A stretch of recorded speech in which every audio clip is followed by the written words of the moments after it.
नमस्कार दोस्तों, आपका हमारी YouTube चैनल धार्मिक कथाएं और कहानियां में स्वागत है। आज मैं आपको अमावस्या व्रत की कथा सुनाऊंगी। अगर आपको यह कथा अच्छी लगी तो आप वीडियो को लाइक, सब्सक्राइब और शेयर जरूर कीजिएगा। आइए सुनते हैं अमावस्या व्रत कथा। पौराणिक कथा के अनुसार एक राज्य में एक गरीब ब्राह्मण रहता था। पैसों की कमी के कारण उसकी पुत्री का विवाह नहीं हो पा रहा था।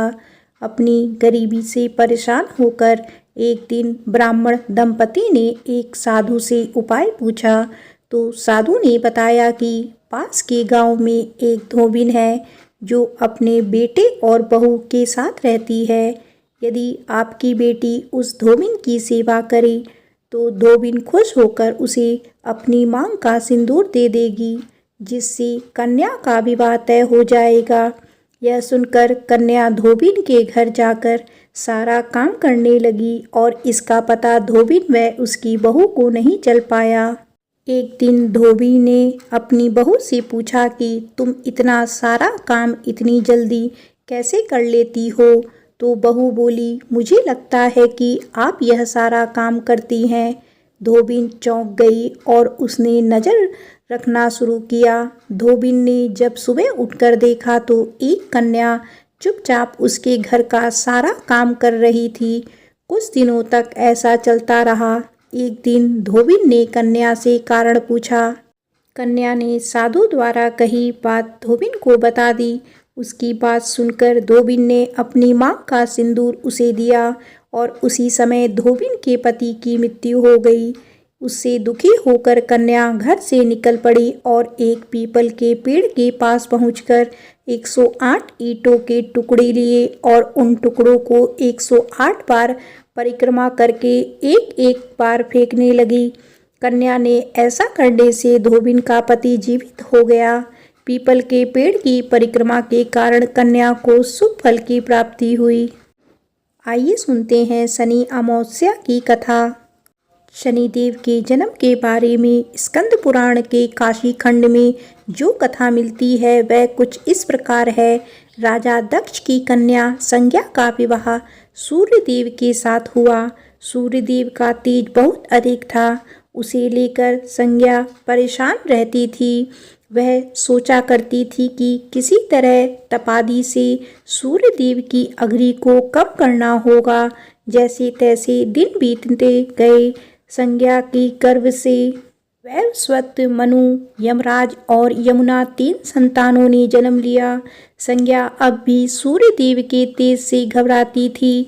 फिर एक दिन उन्होंने निर्णय लिया कि वे तपस्या कर सूर्यदेव के तेज को कम करेंगी, लेकिन बच्चों के पालन और सूर्यदेव को इनकी भनक ना लगे, इसके लिए उन्होंने एक युक्ति निकाली।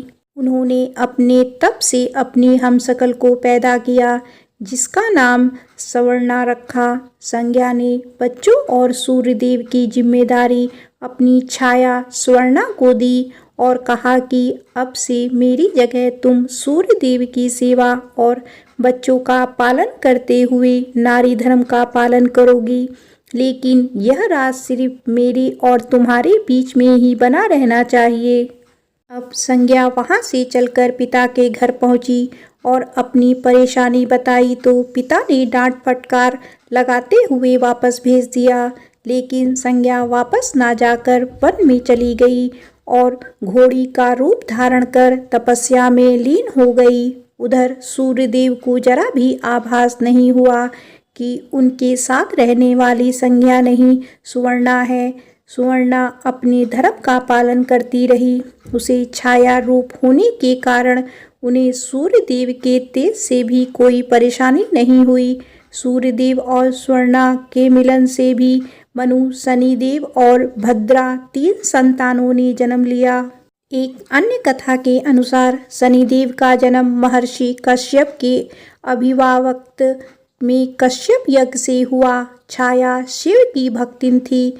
जब शनिदेव छाया के गर्भ में थे तो छाया ने भगवान शिव की कठोर तपस्या की। वे खाने पीने की सुध तक उन्हें ना रही।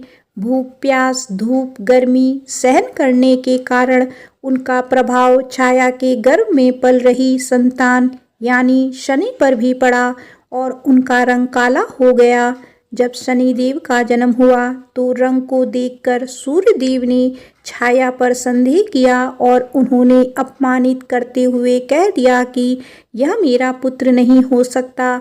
माँ के तप की शक्ति शनिदेव में भी आ गई थी।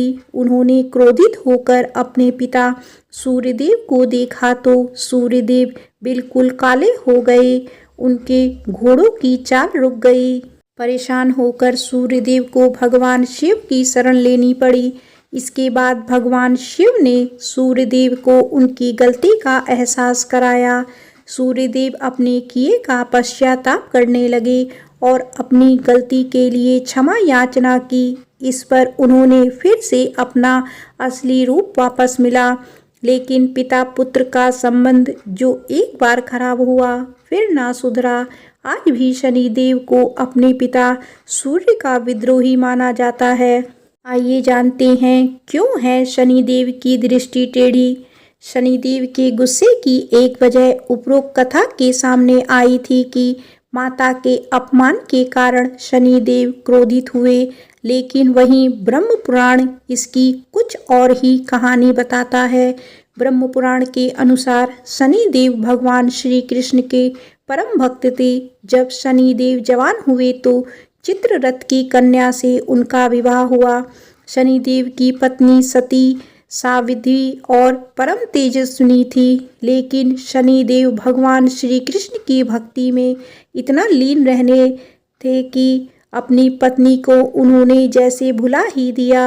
एक रात ऋतु स्नान कर संतान प्राप्ति की इच्छा लिए वह शनि के पास आई। लेकिन शनिदेव हमेशा की तरह भक्ति में लीन थे। वे प्रतीक्षा करके थक गई और उनका ऋतुकाल निष्फल हो गया। आवेश में आकर उन्होंने शनिदेव को श्राप दे दिया कि जिस पर भी उनकी नज़र पड़ेगी वह नष्ट हो जाएगा। ध्यान टूटने पर शनिदेव ने पत्नी को मनाने की कोशिश की। उन्हें भी अपनी गलती का एहसास हुआ। लेकिन तीर कमान से छूट चुका था जो वापस नहीं आ सकता था।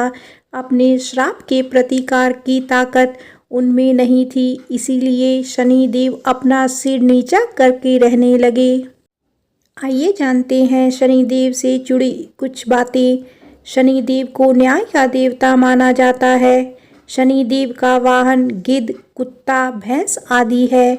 शनिदेव को तेल, काले तिल, काले कपड़े आदि दान करने से शनिदेव प्रसन्न रहते हैं। मान्यता है कि शनिदेव की अपने पिता सूर्यदेव से अच्छे रिश्ते नहीं हैं। एक कथा के अनुसार हनुमान जी ने शनिदेव को रावण को कैद से मुक्त कराया था। तभी से हनुमान जी की आराधना करने वाले जातकों को शनिदेव नहीं सताते। शनिदेव की गति मंद यानी बेहद धीमी है। इसी कारण एक राशि में वह करीब 7.5 साल तक रहते हैं।